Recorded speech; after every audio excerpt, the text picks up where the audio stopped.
Hello বন্ধুরা, তোমরা সবাই কেমন আছো? আমি চলে এসেছি দাদাভাই ডেয়ারি ফার্মে আবার একটা নতুন ভিডিও নিয়ে। এখন তো শীতকাল চলছে, তাই গরুর অত গা ধোয়ানো কমই হয়।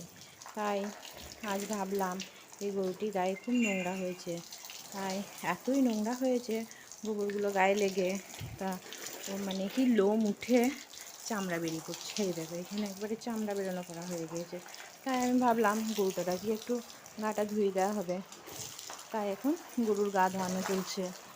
তা যাই হোক, গাটা ধুয়ে দিলে আর হয়তো গাটা নোংরা থাকবে না, ওটা পরিষ্কার হয়ে যাবে, আর চামড়াটা ওটার ভয়টা কম থাকবে।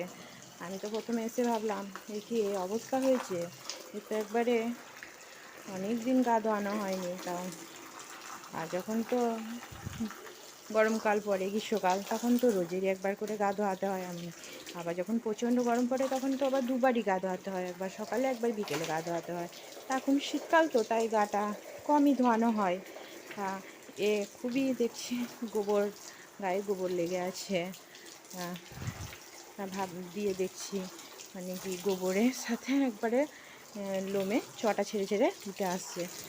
আমি তো দেখলাম, এ তো দেখে খুবই খারাপ লাগছে। তাই আমি ভাবলাম গরুটার গা আজকে পরিষ্কার করে দিতে হবে। তাই এখন গরুর গা ধোয়ানো পরিষ্কারে চলছে। এই ভিডিওটি কেমন লাগলো একটু জানিও। ধন্যবাদ।